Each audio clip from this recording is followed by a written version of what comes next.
할렐루야. 오늘 날씨가 너무 화창하고 좋은 주일입니다. 우리 교회 앞에는 아름다운 공원이 있으니까 예배 마치고 또 여유가 되시면 한번 공원을 산책해도 좋을 것 같습니다. 오늘 오신 여러분의 마음속에 해처럼 밝은 하나님의 은혜가 넘치기를 축복합니다. 잘 오셨습니다. 은혜 받읍시다. 옆 사람 인사하겠습니다. 잘 오셨습니다. 은혜 받읍시다. 할렐루야. 아이고, 우리 허진우 집사님 보이네. 오랜만에 왔네요. 고맙습니다. 오늘 찬양대 찬양이 주님께서 부르신다면 나는 기쁨으로 달려가리라. 주님이 가라 하시면 주님이 쓰시겠다면. 저도 처음 듣는 찬양인데 오늘 왠지 그 찬양을 듣는데 가슴이 좀 짠한 그런 느낌을 받았습니다. 마치 그 스데반 집사가 돌에 맞아서 순교할 때 주께서 이렇게 스데반 집사를 향해서 이렇게 팔을 벌리지 않습니까? 그런 좀 짠한 마음이 그냥 괜히 제 마음속에 투영이 되어서 찬양이 참 은혜스러웠습니다. 주님이 내 이름을 기억하시고 불러준다는 그 사실이 참 감격적인 일이라고 생각하고, 하나님이 여러분의 이름 하나하나를 지금도 마음에 새기시고 부르시고 기억하시는 줄 믿습니다. 오늘은 좀 제가 대화를 바꾸면 기적이 나타납니다. 이렇게 어떻게 보면 좀 가벼우면서도 그러나 우리의 삶에 실제적으로 굉장히 중요한 그런 이슈를 한번 좀 나누려고 합니다. 대화를 바꾸면 기적이 일어난다. 어떤 기적이 일어날까요? 지금 우리가 쓰고 있는 참 대화를 잘 하시는 분들도 계신데 대화를 바꾸면 수많은 기적들이 일어나는 것 같아요. 대화라는 게 엄청난 능력을 가지고 있는 것 같은데, 그 중에 작은 기적이 오늘 본문에 잠언 15장 1절에 소개되어져 있는데, 유순한 대답은 분노를 쉬게 한다. 유순한 대답은 분노를 쉬게 한다. 이제 이게 부드러운 대답은 이렇게 다른 세 번역에는 그렇게 번역해 놨는데, 다시 말하면 대화를 잘하면 갈등과 싸움을 막아줘요. 그 엄청난 기적입니다. 대화만 잘해도 다른 사람의 분노를 가라앉혔어요. 이 분노라는 게, 화라는 게 불이지 않습니까? 이게 이제 불이 잘못 붙으면 이게 가정을 태워버리거든요. 공동체를 태워버리고. 그런데 대화를 잘하면 부드러운 대답은 이 분노를 가라앉혀서 죽일 사람도 살려놓는다. 이제 이거 기적 아닙니까? 이거 엄청난 기적이라고 저는 생각합니다. 그 뒤에는 과격한 말은, 이 과격한 말을 다른 번역서에는 거친 말 이렇게 번역해 놨던데, 이 거친 말은 진짜 불이 되어서 불난집에 부채질 하듯이 이 거친 말, 과격한 말이 부채질을 하는 격이 되어서 집을 다 태워버릴 수도 있습니다. 그리고 4절도 마찬가지인데, 따뜻한 말은, 여기서는 온순한 혀는 이렇게 했는데 다른 세 번역에서는 따뜻한 말, 따뜻한 말은 생명나무와 같다. 생명나무. 따뜻한 말이 생명을 불러일으킨다는 이야기예요. 그리고 패역한 혀를 세 번역에는 가시돋친 말, 가시돋친 말은 마음을 상하게 한다. 사람이 이게 마음이 상하면 참 될 일도 안 됩니다. 그러니까 이 대화가 기적을 실제로 일으키는 거죠. 이 본문 오늘 짧게 봐도 대화를 어떻게 하느냐에 따라서 생명이 넘치기도 하고, 대화를 잘못하면 갈등을 부추기고 평생 씻을 수 없는 상처를 가슴에 이제 남겨둡니다. 주로 가족 간에 또 이게 많이 일어나요. 가족 간에. 세상에서 제일 힘든 일이 여러분 어떤 거예요? 힘든 일들이 많겠지만 세상에서 제일 힘든 일 중에 하나는 제가 목회하면서 살아가면서 보니까 사람 바꾸는 것 같아요. 사람 바꾸는 일만큼 힘든 게 없습니다. 참 힘든 일이에요. 그 중에서도 제 아내 바꾸기 힘들고 제 자식 바꾸기 힘들고 저를 바꾸기도 힘들어요. 사람이 바뀐다는 것은 이게 사실 기적 중의 기적입니다. 어떤 강권적인 힘으로도 사람은요 잘 안 바뀌어요. 그런데 이 대화가 사람을 바꾼다는 거 아닙니까? 그러니 이거 대화 우리가 배워야 되지 않겠습니까? 우리가 정말 사랑하는 사람과 오랫동안 행복을 누리고 싶다면 지금 우리가 사용하고 있는 대화를 한 번쯤 살펴보는 것. 이 사람은 자기 자신을 객관적으로 보기가 쉽지 않거든요. 근데 한번 자세히 한번 살펴보는 게 굉장히 앞으로의 삶에 큰 활력을 주리라고 생각을 하고, 제가 오늘 이제 어떻게 보면 저의 반성 설교라고도 볼 수 있습니다. 제가 이제 아내가 투병을 하면서 아내하고 같이 있는 시간들이 많아지고, 두 사람밖에 또 한국에 있을 때는 잘 없으니까 대화할 사람들이 없잖아요. 그 두 사람의 이야기를 상당히 뭐 이런저런 사소한 일들까지, 특별히 이제 그 생사에 어떻게 보면 갈림길에 아내가 있고 뭐 아픈 시간들이 많기 때문에 주로 제가 이제 아내가 이야기하면 귀담아 들었습니다. 아이 4명 뭐 낳아서 지금까지 키우면서 뭐 오랫동안 살았죠. 이런저런 이야기를 저는 참 많이 했다고 생각을 했는데, 그거 참 말은 많이 할수록 대화 소재가 많아지는 것 같아요. 말은 안 하면 대화 소재가 점점 없어져요. 그래서 참 불행하게도 부모가 자식을 키울 때 일한다고 바빠서 사실 자녀들을, 여러분 이민의 삶이 그렇게 뭐 녹록한 삶은 아니지 않습니까? 부부가 교대로 뭐 주로 컨비니언스나 이런 건 교대로 다 일을 하기 때문에 사실 자녀들을 돌볼 시간이 잘 없어요. 그냥 하나님이 어쨌든 길러줘야 돼. 하나님이 돌봐주셔야 되는데, 그러다 보니까 자녀들이 어릴 때 자랄 때는 자녀들하고 대화할 시간이 잘 없지 않습니까? 그러다 보니까 보면 코 있는 거예요. 제 아내도 벌써 만으로 2년이 돼 가는데 2년 동안에 굉장히 많은 일들이 일어났습니다. 졸업하고 입학하고 뭐 2년이 짧은 시간이 아니더라고요, 보니까. 애들이 부쩍 커버렸죠. 근데 컸는데 이제 조금 삶에 이제 여유가 뭐 50대나 뭐 조금 그래도 이제 대화할 만하다 해서 대화를 시도하면 대화할 거리가 없어요. 특히 제일 어려운 게 아버지하고 아들입니다. 아버지 아들이 진짜 대화하기 어려워요. 예. 저는 안 그럴 줄 알았는데 저도 그렇더라고요. 늘 봤는데도. 이 딸들하고는 제가 아주 참 친밀하게 장난도 하고, 제가 보기보다는 이 장난을 좀 많이 합니다. 집에서는 애교도 떨고. 근데 아들하고는 이상 대화가 잘 안 되더라고요.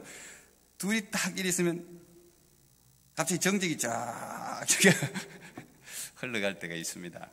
그래서 내가 좀 아들을 대하는 게 딸하고 좀 다르구나, 이런 이제 심리적인 그런 생각을 좀 하는데, 참 그게 우리가 가진 삶의 참 어려운 부분들이에요.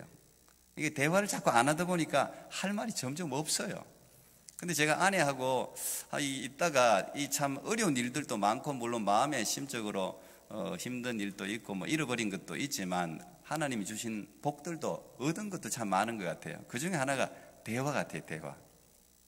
나는 그렇게 대화할 게 그렇게 많을 줄 몰랐어요. 종일 대화했는데 다음날 또 종일 대화해야 돼. 두 사람밖에 없으니까 계속 아픈데 뭔가를 자꾸 이야기해야 되는데, 물론 다 소소한 겁니다. 소소한 거 뭐 중요한 이슈가 있는 것도 아니에요. 다 소소한 일이에요. 옛날 이야기 했던 이야기 또 하고 했던 이야기 또 하고.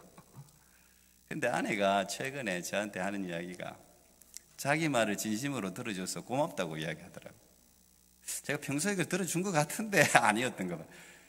저는 제 나름대로의 대화 방식으로 대화를 한 거예요. 저는 이게 잘한다고 생각했는데, 아내가 저는 그 정도로 이제 그런 이야기를 할 줄 몰랐는데, 가슴에 뭔가 엉어리가 풀렸다는 거예요.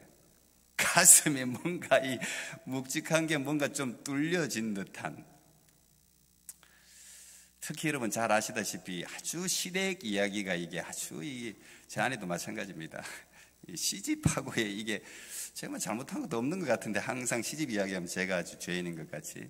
근데 막 하는데 그때는 무슨 이야기하면 제가 뭘 이렇게 변명을 하지 않습니까? 남자들이. 그거는 이래서 이렇고 뭐 이래서 이렇고 이런 이제 변명을 하게 되는데, 지금 요즘 뭐 최근에는 이제 아내하고 있으면서는 뭐 그런 변명할 것도 없고 그냥 제가 들었어요. 그랬구나. 근데 그게 그렇게 고맙다 그러더라고요. 자기 할 이야기 쫙 다 진심으로 들어준 게. 사실 우리의 일상적인 삶의 대화도 이런 게 아닐까. 제가 사람을 바꾼다는 거, 사람을 치유한다는 거, 사람과의 행복과 기쁨을 가진다는 게 따지고 보면 큰 일이 아닌데, 우리가 이제 이런 부분들을 몰라서 그럴 경우도 있고 또는 너무 간과하는 경우도 있는 것 같아요. 그래서 대화가 참 중요하다. 이제 그런 생각을 최근에 하면서 제가 이 말씀을 한번 준비해 보게 되었습니다. 이제 예를 들면 이제 이런 거죠. 물론 이제 제가 이렇게 이야기한다는 건 아닌데 이런 비슷한 유형인데, 아내가 힘들다 그러면 아내가 오늘 좀 힘들다, 안 그러면 남편이 또 힘들다, 뭐 마찬가지인데 좀 힘들 때가 있지 않습니까? 그래서 입에서 자기도 모르게 좀 쉬었으면 좋겠다, 좀 힘들다, 이제 이런 이야기가 나오면 당신이 얼마나 힘들었으면 그런 말을 하겠어. 지금까지 정말 참 잘해줘서 고마워. 이제 이러고 그치면 되는데 꼭 이제 뭐 한마디를 한단 말이죠. 야, 이 사람아, 이 세상에 그 정도로 힘들지 않는 사람이 어디 있어? 다 그렇게 힘들게 살아. 힘들면 일하지 마. 뭐 이제 이렇게 이제 이야기를 진행하면 더 이상 대화가 이제 진행이 안 됩니다. 근데 주로 남편이나 아내나 이제 대화가 안 되는 부부들이 주로 이제 그렇게 이야기를 한다고요. 그러면 이제 더 이상 대화가 안 되죠. 인간은 관계적 존재입니다. 부부 관계뿐 아니라 사회 곳곳에서 우리는 관계를 맺고 살아가는 존재예요. 하나님이 그렇게 만드셨어요. 좋은 관계는 아시다시피 우리에게 큰 위로를 주고 용기를 주고, 내가 힘들고 어려울 때 어딘가 찾아갈 수 있는 사람이 있다면 여러분 행복한 거죠. 그런데 나쁜 관계는 우리를 힘들게 하고 상처를 줍니다. 그래서 인간관계를 잘 맺는 것이 사회적 성공의 힘입니다. 굉장히 중요한, 우리가 간과하는, 학교에서 안 가르치는, 근데 꼭 가르쳐야 되는, 어떻게 하면 관계를 잘 맺는가, 어떻게 하면 대화를 잘할 수 있는가를 사실 우리는 배워야 돼요. 저는 오래전부터 사실 이제 이런 부분을 많이 생각을 했는데, 예전에 물론 소개한 적이 있는데 5차원 전면 교육법으로 대안학교를 만들어 가지고 공부를 잘 못하고 학교에 잘 적응 못하고 문제 있는 아이들만 모아서 대안학교를 뭐 몽골 뭐 또 동남아시아 여러 나라의 대안학교를 만들어서 성공적으로 운영하고 있는 이 원동연 박사님이 계신데, 이분은 물론 이제 원래는 과학자입니다. 아주 유명한 과학자인데 지금은 이제 교육자로 이제 바뀌었습니다. 교육이 이렇게 중요하다는 사실을 발견하고 이쪽에 이제 뛰어들어서 왜 이 아이는 공부를 못하고 왜 또 이 아이는 그 적응을 잘 못하고 이제 이런 부분들을 연구하다 보니까 5가지 영역의 힘을 주니까 아이들이 저절로 공부도 잘하고 품성도 좋아진다는 사실을 발견하게 되어서 지금 이제 꽤 오래됐습니다. 실험이 성공했죠, 사실. 이 5가지 힘이 있는데 저도 이제 우리 교회 교육을 하면서 늘 제가 이 부분을 생각합니다. 물론 이 부분에 플러스 하나가 더 있다면 이제 spiritual power, 영적인 힘, 이제 이걸 하나 더 플러스하면 되는데, 이분 또 독실한 크리스찬이에요. 이 5가지 힘이, 첫째는 이제 intelligent power, 이제 지적 힘입니다. 지적 힘, 지력을 길러줘야 된다. 물론 이제 지력을 길러주기 위해서는 뭐 독서도 시키고 여러 가지 일들이 있겠죠. 두 번째는 이제 심력입니다. 마음의 힘을 길러줘야 아이들이 공부든 사회 적응이든 잘하게 된다는 거예요. 세 번째는 이제 셀프 컨트롤 능력입니다. 자기 관리력. 자기 관리가 안 되는 사람은 이제 모든 부분에 뒤떨어진다는 사실을 발견했어요. 그래서 그걸 길러주기 위한 여러 가지 이제 대안들을 마련하고 가르치고 있습니다. 그 다음 네 번째는 물론 이게 피지컬, 육체적인 힘입니다. 이 체력이 좋아야 당연히 모든 걸 할 수 있어요. 뭐 신앙생활도 마찬가지고 목표도 마찬가지고 일단 체력이 기본이 돼야 그 다음 뭐든지 할 수 있다는 걸 발견하고, 이제 체력에도 이분이 뭐 스트레칭법이라든지 이런 것도 굉장히 많이 가르쳐요. 체력. 그 다음 마지막이 인간관계력입니다. 릴레이션십을 갖는 이 인간관계의 힘을 길러줘야 아이들이 공부도 잘하더라. 이 단적인 예로 이제 저도 그 이야기를 하니까 딱 제 마음에 들어오던데, 학교 선생님이 싫으면 그 과목 공부 못합니다. 가령 나는 국어 선생님이 싫어, 너무 미워. 그러면 국어 성적이 오를 수가 잘 없어요. 근데 나는 영어 선생님이 너무 좋아, 저 선생님 나를 좋아해주고 내가 저 선생님 너무 좋아해. 그러면 그 과목 성적은 오르게 돼 있어요. 저도 그랬어요. 제 중학교 때를 생각해 보니까 제가 좋아하는 선생님 과목은 제가 공부를 잘했어요. 그 생각해 보니까 신앙생활도 비슷한 것 같아요. 여러분 저 정성남 목사님 좋아하십니까? 아멘. 박준호 목사님 좋아하십니까? 아멘. 아니, 목사가 좋으면 신앙이 성장하게 돼 있어요. 근데 목사가 싫으면 신앙이 성장 안 됩니다. 그게 이제 관계거든요. 관계가 좋으면 저절로 그걸 이제 좋아하게 돼 있어요. 공부를 하게 돼 있다. 아, 그게 맞는 말이구나. 이 인간관계를 이걸 키워줘야 돼. 그러면은 공부를 잘하게 돼 있어요. 우리 아이들도 보니까 뭐 직장인들도 마찬가지고 학교 생활, 직장 생활에서 어려운 게 관계거든요. 특히 내성적인 사람들하고 잘 수줍은 사람들은 관계하는 게 참 힘들어요. 그래서 그것 때문에 힘들어해요, 가는 걸. 다 좋은 관계를 맺고 싶은데 왜 인간관계를 잘 못하는 사람들이 많이 생길까? 이유가 뭘까요, 여러분? 여러 가지 이유가 있을 거예요, 그죠? 자기 성격도 있을 거고 여러 가지 이유가 있을 건데, 인간관계를 잘하는 사람들과 인간관계를 잘 못하는 사람들을 전문가가 이걸 연구했습니다. 비교해 봤더니 인간관계를 잘 하는 사람과 잘 못하는 사람이 뭐 어떤 동일한 공통분모가 있었는데, 인간관계를 잘 못하는 사람의 특징, 공통적인 특징이 대화를 못하더라는 거예요. 대화할 줄을 몰라요. 대화는 하는데 대화가 진행되는 대화를 못해요. 그러니까 대화가 이어지질 않죠. 그러니까 관계가 더 이상 지속되질 않는 거예요. 근데 인간관계를 잘하는 사람들 보니까 대화를 잘해요. 대화를 잘한다는 게 말을 잘하는 걸로 착각하면 안 됩니다. 말을 잘하는 것과 대화 잘하는 건 틀려요. 전문가가 이야기할 때 그런 이야기를 하더군요. 대화를 잘하는 사람은 다른 사람으로 하여금 말을 하게 하는 게 대화를 잘하는 거라 그러더라고요. 주로 이제 잘 듣는 거겠죠, 그것도. 자기 말만 막 하는 사람은 이제 이게 대화의 이제 어려움을, 대화가 진행이 안 될 수도 있죠. 그리고 이제 말을 안 하는 사람 있죠. 그 사람은 인간관계 하기 어려워요. 말을 안 하니까 대화 없이는 소통이 안 되거든요. 그래서 서로 대화라는 것은 어쨌든 주고받고가 이게 돼야지 대화가 되는 건데, 그러니까 이제 대화에 실패하니까 인간관계도 실패하고, 인간관계에 실패하니까 사회적인 성공은 요원한 거예요. 사회적인 성공이 안 찾아봐요. 여러분 한번 보세요. 직장에서든 성공하는 사람들은 대부분 대화를 잘하는 사람들이에요. 그래서 우리가 이 대화하는 법을 반드시 배워야 되는 거예요. 반드시. 이게 사회적 성공의 요인이기도 하고, 또 우리 예수 믿는 사람들은 더 중요한 영적 이유가 있습니다. 제가 이 창세기로 한번 잠깐 돌아가 보겠습니다. 전 세계가 물로 심판받은 적이 있습니다. 노아 때죠. 죄가 너무 넘쳤어. 죄가 관영되었다. 죄가 너무 넘치니까 하나님이 썰어버리겠다. 다시 인류를 창조하겠다. 그런데 노아는 당대 의인이라, 그래서 노아로 하여금 방주를 120년이나 짓게 만들고, 어쨌든 120년 동안 외쳤지만 사람들이 돌아오지 않을 정도로, 하나님을 무시할 정도로, 하나님의 말씀을 농담으로 여길 정도로, 결국은 100년 동안 외쳤는데 안 돌아오면 그건 뭐 하나님 책임이라고 볼 수는 없죠. 그렇게 외쳤는데 안 돌아오면 어떡하겠어요. 그래서 하나님 물로 세상을 심판했습니다. 그러고 난 뒤에 노아 가족들을 통해서 인류가 새롭게 재창조되었죠. 그리고 오랜 세월이 지났습니다. 그래서 어떻게 보면 세계 곳곳의 나라들마다 이 홍수 신화는 다 있다 그러더라고요. 어쨌든 5대륙이 5대양 6대주에 홍수가 어쨌든 있었으니까 실제로 홍수 신화들이 다 있다는데, 어쨌든 간에 이 인류가 번성하고 난 뒤에 인류는 홍수에 대한 아주 이 어떻게 보면 상처 기억이 있습니다.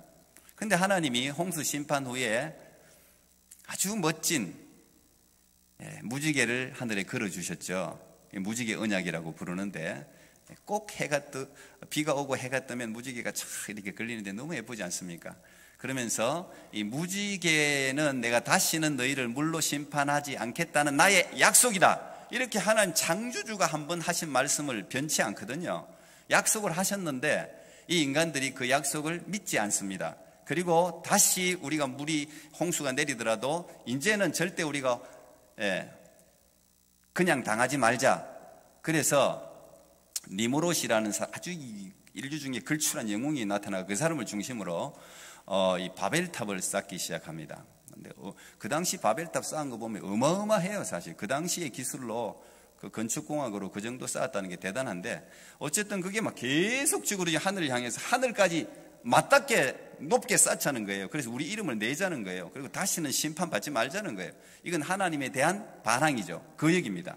하나님 말씀에 대한 불신입니다. 하나님이 위에서 가만히 보니까 이들이 하는 이 행위가 뭐냔 말이지. 나의 약속의 말을 믿지도 않고 이들이 하는 행위가 뭐냐, 어떻게 이 일이 일어나고 있느냐를 봤더니 하나님이 이들이 언어가 통하기 때문에 이런 일을 하는구나. 성경이 이제 그렇게 나와 있습니다. 언어가 통하기 때문에 이런 일을 하는구나. 그래서 언어를 혼잡하게 하자. 그래서 이제 바벨이라는 뜻도 물론 이제 혼잡하다는 뜻이지만 언어를 혼잡하게, 서로 말이 통하지 않도록 흩어버리잖아요. 그러니까 하나님이 바벨탑을 파괴시킨 게 아니에요. 뭐 번개고 천둥이 쳐서 바벨탑을 파괴시킬 수 있었지만 그렇게 한 게 아니고 사람들의 언어가 통하지 않게 하심으로 저절로 흩어지게 만들었어요.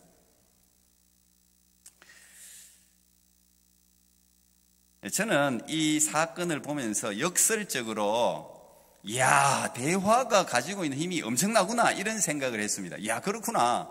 하나님이 진단한 것처럼 대화가 통하니까 어마어마한 일을 할 수 있다는 거예요. 대화가 통하면. 대화가 통한다는 말은 무슨 말입니까? 감정이 통한다는 말이에요. 사람은요, 감정이 굉장히 중요하거든요. 감정이 통하니까 사람들 으쌰으쌰 해가지고 어마어마한 일을 해내더라는 거예요. 이게 대화의 능력입니다. 아무리 힘들고 어려워도 서로 대화가 통하면, 마음이 통하면, 감정이 통하면 해냅니다. 사람은요, 기적의 주인공이 될 수 있습니다. 그래서 미러클이 많은 거예요. 근데 대화가 통하지 않으면 관계가 파괴됩니다. 반드시 분열하게 되어 있습니다. 부부지간에 대화 안 통하면 그래서 불행하게도 분열을 하는 거예요. 자녀들도 흩어지고. 이 바벨탑 사건이 우리에게 그걸 이야기해 주지 않습니까? 대화를 안 통하게 해버리니까 그냥 다 분열되고 흩어져 버리잖아요, 세상에. 그래서 어떤 분이 소통이 안 되면 고통이 찾아온다 그러던데 참 좋은 말 같아요. 소통이 안 되면 고통이 찾아오게 되어 있습니다. 이 소통은 대화를 통해서 이루어지죠. 그래서 말을 안 하면 이게 관계가 정진이 안 돼요. 그렇다고 무조건 말을 많이 하는 게 대화도 아니죠. 대화라는 것은 상대방을 깊이 성찰하고 받아들이는, 남을 나보다 낫게 여기는 자세가 전제되지 않으면 대화는 진행이 안 됩니다. 대화가 바뀌면 예상하지 못했던 놀라운 기적을 맛볼 수가 있습니다. 남편들이요, 대화가 바뀌면 부인들의 요리가 달라지고, 부인들이요, 대화가 바뀌면 남편의 서비스가 달라집니다. 믿습니까? 안 믿으시네. 이 대화가 달라지면 가정이 달라진다니까요. 공동체가 달라진다니까요. 오늘 잠언을 제가 읽었는데, 잠언과 전도서는 우리 인생을 살아가는 지혜서라고 부르지 않습니까? 하나님의 지혜와 명철이 담겨 있는 책입니다. 이 세상에 그 어디서도 구할 수 없는 지혜가 잠언과 전도서에, 뭐 시편에도 마찬가지지만 욥기도 마찬가지지만 막 녹아져 있어요. 그래서 지혜를 얻고 싶으면 여러분 잠언, 전도서, 뭐 욥기 이런 걸 많이 읽어야 되는데, 이 잠언을 읽다 보면 언어에 관한 이야기가 정말 많습니다. 저는 뭐 이제 한 달에 한 번은 무조건 잠언 한 권을 읽으니까 뭐 참 좋은 것 같아요. 여러분들도 제가 여러 번 이야기했지만 그 날짜대로 잠언을 읽어봐요. 저는 잠언, 전도서를 번갈아 계속 읽는데 뭐 제가 1년이면 12번 읽지 않습니까? 매번 읽는데도 참 놀라운 말씀들이 많습니다. 근데 거기에 언어에 관계된 이야기가 정말 많다는 사실을, 거기 여러 가지가 있는데 어쨌든 어떤 포인트로 두고 읽느냐에 따라서 다 다른데 그 언어에 관한 이야기가 많아요. 그만큼 인생을 지혜롭게 살기 위해서는 언어 사용과 대화가 매우 중요한 부분이라는 것을 말해준단 말이에요. 언어를 잘하고 대화를 잘하는 게 인생을 살아가는 지혜라는 말이 거기에 함축되어 있는 거예요. 제가 언어 혹은 대화에 관해서 직접적으로 그 잠언이 이야기하는 구절들을 뭐 굉장히 많은데 그 중에 제가 몇 구절들을 그냥 말씀 그대로 제가 한번 들려드려 볼게요. 여러분들이 오늘도 그 지혜를 얻었으면 좋겠는데 제가 한번 들려드려 보겠습니다. 잠언 10장 19절. 말이 많으면 허물을 면하기 어려우나 그 입술을 제어하는 자는 지혜가 있느니라. 잠언 12장 19절. 진실한 입술은 영원히 보존되거니와 거짓 혀는 잠시 동안만 있을 뿐이니라. 잠언 15장 23절. 사람은 그 입의 대답으로 말미암아 기쁨을 얻나니 때에 맞는 말이 얼마나 아름다운고. 잠언 18장 6절. 미련한 자의 입술은 다툼을 일으키고 그의 입은 매를 자청하느니라. 잠언 18장 21절. 죽고 사는 것이 혀의 힘에 달렸나니 혀를 쓰기 좋아하는 자는 혀의 열매를 먹으리라. 잠언 20장 19절 두루 다니며 한담하는 자는 남의 비밀을 누설하나니 입술을 벌린 자를 사귀지 말지니라. 잠언 23장 9절 미련한 자의 귀에 말하지 말지니 이는 그가 내 지혜로운 말을 업신여길 것임이니라. 잠언 25장 11절 경우에 합당한 말은 아로새긴 은쟁반에 금사관이라. 제가 이 25장 11절 말씀 때문에 제가 말을 정말 잘 안 하는 편인데 그래도 말을 안 하면 사람이 모르고 또 말을 경우에 합당한 말을 잘하면 사람을 살릴 수 있구나 해서 제가 그때부터 입을 좀 벌리기 시작했는데 하여튼 입을 벌리는 건 조심해야 돼요. 지혜롭게 바르게 말을 사용한다는 게 얼마나 아름다운 일인지, 반대로 미련하게 말을 한다는 게 얼마나 위험한 일인지를 이 잠언이 우리에게 이제 이야기해 주고 있는 거죠. 자, 그러면 어떻게 대화를 해야 지혜로운 대답이냐?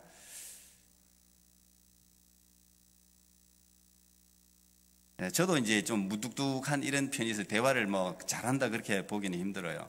그러나 어쨌든 마음이 이제 그래도 제가 이제 진실한 대화는 하려고 늘 생각하는데, 김창옥이라는 이제 요즘 핫한 강사 이름 많이 들어보셨을 거예요, 그죠? 이 경력도 참 희한하던데. 이분도 이제 크리스찬이죠.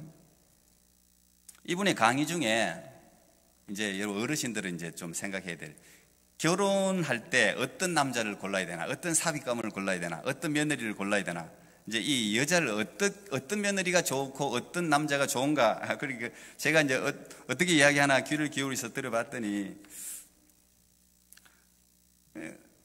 이런 이야기를 하더라고요. 남자는 모국어가 좋은 남자 만나야 된대요. 모국어가 좋은 남자. 모국어가 뭐냐 제가 들어봤더니 어릴 적에 들었던 언어를 모국어라 그런대요. 그러니까 부모로부터 물려받은 언어, 가족들끼리 사용하는 언어, 어릴 때 주로 친구들하고 늘 쓰던 언어. 남자들은 인생을 살아가면서 항상 그 말이 그대로 다시 이제 복귀돼 갖고 나온다는 이야기죠. 그래서 남자 사위감을 얻으려면 반드시 그 집안 부모의 말을 들어보라는 거예요.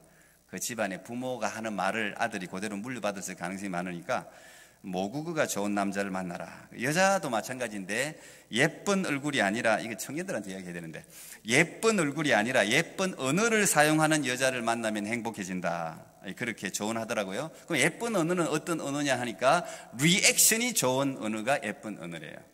남자들이 뭐 가령 이제 뭐 한 번씩 농담을 하거나 좀 웃기게 이야기했는데 여자가 반응이 없어. 그러면 이건 이제 예쁜 언어가 아니에요. 어떤 언어를 이야기했던 막 과하게 리액션으로 어머머머머 야 이거 재미있어라 뭐 하든지 어쨌든 간에 아이고 힘들었구나 하든지 뭐 어쨌든 리액션이 좋은 여자, 그게 예쁜 언어, 그런 여자를 만나면 행복하다는 이야기를 하더라고요. 그 여러분들 하여튼 뭐 칭찬을 서로서로 많이 하면 좋겠는데, 특히 한국 남자, 여기 아마 앉아있는 남자들이 대부분일 텐데, 이 한국 남자들은 다 이제 부모로부터 칭찬을 잘 듣지 않고 자란 세대입니다. 뭐 저도 마찬가지고. 그래서 대체적으로 좀 무뚝뚝하고 말하는 것에 있어서, 표현하는 것에 있어서 굉장히 어눌해요. 좋은 일이 일어나도 아내에게 막 이렇게 못하고, 같이 막 기뻐해주면 하겠지만은 자주 여러분 칭찬해주면 좋을 것 같습니다.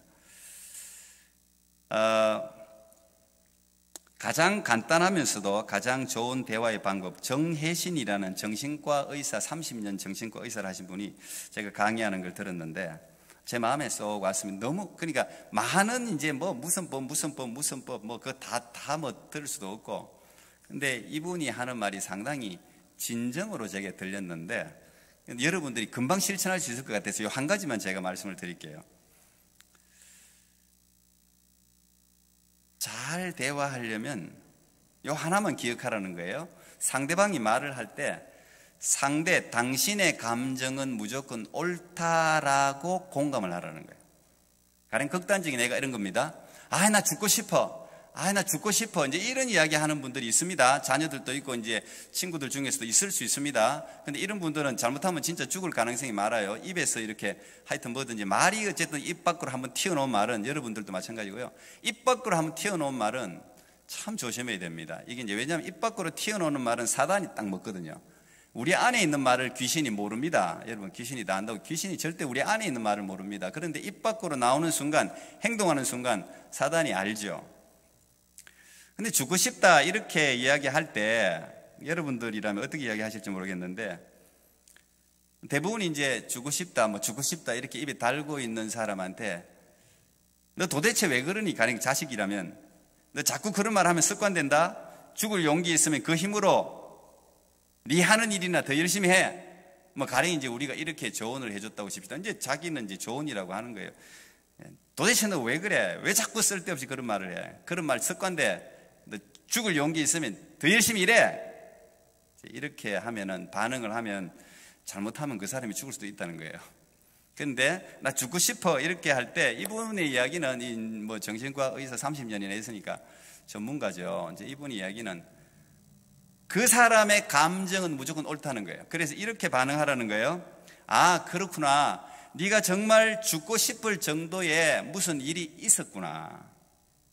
그 일이 뭔지는 모르겠지만 네가 무슨 일이 있는 거구나. 얼마나 힘들었으면 그런 생각까지 했니? 무슨 일이 있었니? 이제 이러면 대화가 진행이 된다는 거예요. 그러면은 그 사람이 안에 있는 것, 나의 감정이 공감을 받았기 때문에 이제 그때부터 이야기를 막 하면서 산다는 거예요. 자기가 주고 싶은 이유들을 막 하면서.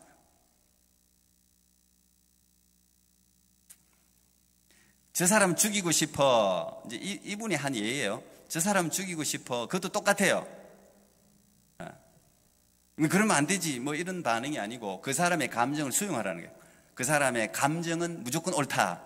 네가 정말 죽이고 싶을 정도로 큰 상처가 있구나. 아니면 무슨 일이 있었구나. 이렇게 이제 반응을 하면 그 사람이 이야기를 하기 시작한다는 거예요. 사람은요, 아까 이야기했죠. 대화가 되면 생명의 기운이 흘러갑니다. 대화가 되면. 대화가 안 되면 분열, 파괴 이런 일들이 일어나요. 그래서 어쨌든 대화가 되게 하는 것이 굉장히 중요한 일이라는 거죠. 근데 대화는요, 말만 하는 게 대화가 아닙니다. 대화는 제가 뭐 아주 오래전에 읽은 책이고 제가 우리 아들한테도 제가 이제 슬쩍이 이제 이 책을 선물했는데 다 읽었다 그러더라고. 그래서 자기가 좀 이제 도움을 받았다고 말을 하던데 요즘 스테디셀러라고 볼 수 있습니다. 뭐 아마존에도 다 있고. 게리 체프만 목사님이 적은 여러분 많이 보셨을 거예요 아마. 5가지 사랑의 언어라는 책이 있습니다.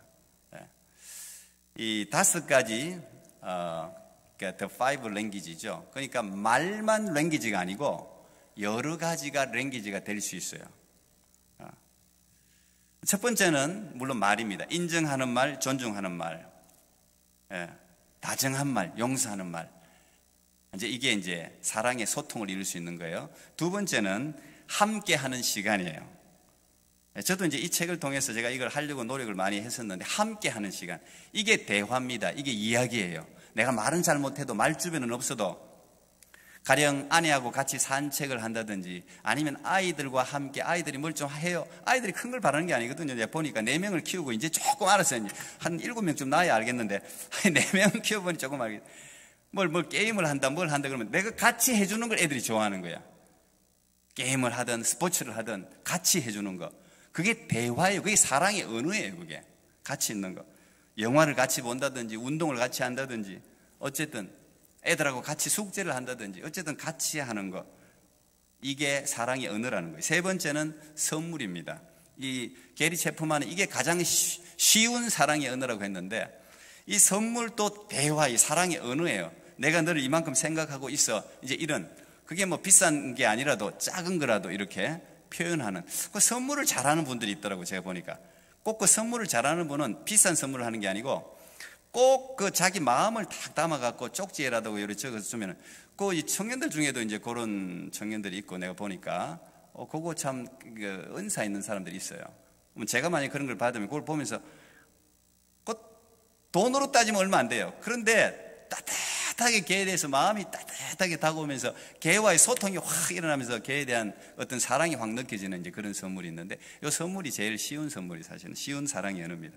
그다음 네 번째가 봉사라는 거예요. 봉사. 내가 뭘 잘 말을 못해도 말주변이 없어도 혹시 오늘 뭐 도와줄 거 없어? 뭐 설거지를 한다든지 뭐 아이들이 뭐 봉사하는 거 있잖아요. 여러 가지 일을 도와 원하는 것을 몸으로 해주는 거. 이제 이것도 사실 사랑의 언어죠. 사랑의 언어. 그래서 뭐 이걸 사실 다 교회로도 적용할 수 있는데 어쨌든 간에 이 교회를 위해서 뭐 몸으로 섬기는 것도 이 사랑의 언어거든요. 하나님을 사랑하면은 봉사하게 돼 있고 다 이제 선물하게 돼 있고 헌금하게 돼 있고 뭐 교회에 참여하게 돼 있고, 이게 다 이제 언어거든요. 이게 하나님을 얼마나 사랑하느냐를 사실 우리가 객관적으로 볼 수 있는 게 언어고, 다섯 번째는 이제 스킨십, 육체적인 접촉. 예. 쓰다듬, 뭐 말은 잘 못해도 그냥 마음으로, 사람은 이게 참 뛰어난 존재이기 때문에 꼭 말을 안 해도 이렇게 참 손을 한번 잡아줘도 알잖아요. 느껴지잖아요. 어깨를 한번 쓰다듬어도 느껴지지 않습니까? 그래서 이 다섯 가지 사랑의 언어를 통해서 서로 잘 익혀서 소통 방식을 배우라고 우리에게 이야기하고 있는데, 참 필요하다고 저는 생각이 돼요. 여러분들도 이 다섯 가지 사랑의 언어를 배워서 상대방과, 뭐 부부면 부부, 자녀면 자녀, 뭐 교우들이면 교우들, 이렇게 서로 소통하면 여기서 이제 사랑의 이제 이 어떤 분위기, 이 열기가 쫙 올라오면서 따뜻해지면서 치유도 일어나고 이제 회복도 일어나고 이제 이런 일들이 일어난다는 것이죠. 저는 우리 교회가 이런 다섯 가지 사랑의 언어를 잘 익혀서 여러분의 가정도, 또 여러분이 속한 공동체도, 다른 사람도 이렇게 생명을 주는 이제 그런 사람이 되기를 축복합니다. 제가 마지막으로 이 시 한번 읽고 마치게, 좀 길긴 하지만 제가 늘 마음에 소개도 여러 번 하긴 했지만, 이혜인 수녀님의 말을 위한 기도, 참 잘, 이혜인 수녀님 글을 제가 참 많이 읽긴 했는데 그 중에서 이게 저는 베스트라고 생각합니다. 글을 굉장히, 말을 위한 기도 참 잘 적었어요. 여러분 가정에, 우리 교회의 생명의 대화가 회복되길 축복합니다. 이거 읽고 제가 마치겠습니다. 찬찬히 그냥 한번, 시를 읽는 남자, 이제 이렇게 생각하시고 이제 들어주시기 바랍니다. 내가 이 세상에 태어나 수없이 뿌려 놓은 말의 씨들이 어디서 어떻게 열매를 맺었을까 조용히 헤아려 볼 때가 있습니다. 무심코 뿌린 말의 씨라도 그 어디선가 뿌리를 내렸을지 모른다고 생각하면 왠지 두렵습니다. 더러는 흑공으로 사라지고 더러는 다른 이의 가슴 속에서 좋은 열매를 또는 언짢은 열매를 맺기도 했을 언어의 나무. 주님, 내가 지닌 언어의 나무에도 멀고 가까운 이웃들이 주고 간 크고 작은 말의 열매들이 주렁주렁 달려 있습니다. 둥근 것, 모난 것, 밝은 것, 어두운 것, 향기로운 것, 반짝이는 것. 그 주인의 얼굴은 잊었어도 말은 죽지 않고 살아서 나와 함께 머뭅니다. 살아있는 동안 내가 할 말은 참 많은 것도 같고 적은 것도 같고, 그러나 말이 없이는 단 하루도 살 수 없는 세상살이, 매일매일 돌처럼 차고 단단한 결심을 해도 슬기로운 말의 주인 되기는 얼마나 어려운지, 날마다 내가 말을 하고 살도록 허락하신 주님, 하나의 말을 잘 탄생시키기 위하여 먼저 잘 침묵하는 지혜를 깨치게 하소서.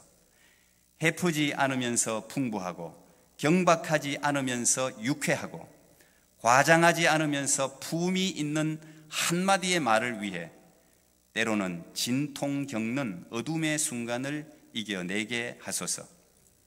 참으로 아름다운 언어의 집을 짓기 위해 언제나 기도하는 마음으로, 돌을 닦는 마음으로 말을 하게 하소서. 언제나 진실하고, 언제나 때에 맞고, 언제나 책임 있는 말을 갈고 닦게 하소서.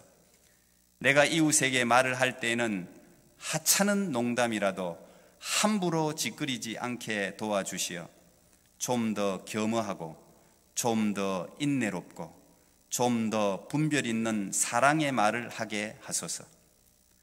내가 어려서부터 말로 저지른 모든 잘못, 특히 사랑을 거스른 비방과 오해의 말들을, 경솔한 속단과 편견과 위선의 말들을 용서하소서. 주님, 나날이 새로운 마음, 깨어있는 마음, 그리고 감사한 마음으로 내 언어의 집을 짓게 하시어 해처럼 환히 빛나는 삶을 당신의 은총 속에 이어가게 하소서.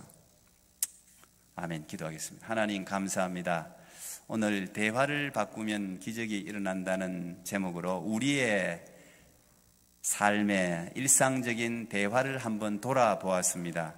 하나님, 특별히 예수 믿는 사람의 언어는 너무도 중요합니다. 생명의 힘이 있는 줄 압니다. 우리가 이 대화를 잘 사용하고 대화하는 법을 잘 익혀서 부부지간에, 부자지간에, 가족 간에 소통이 일어나게 하시고, 또 교회 성도 간에 소통이 일어나게 하시고, 하나님과 소통이 일어나게 하셔서 소통을 통해서 주시는 하나님의 생명의 능력이 우리의 가정에, 우리의 교회에, 이 사회 가운데 흘러가 죽고자 하는 낙심하고 고통스러운 이웃들이 나의 언어를 듣고 우리의 대화를 통해서 살아나는 놀라운 은총을 우리 모두에게 허락하여 주시옵소서. 예수님 이름으로 기도하옵나이다. 아멘.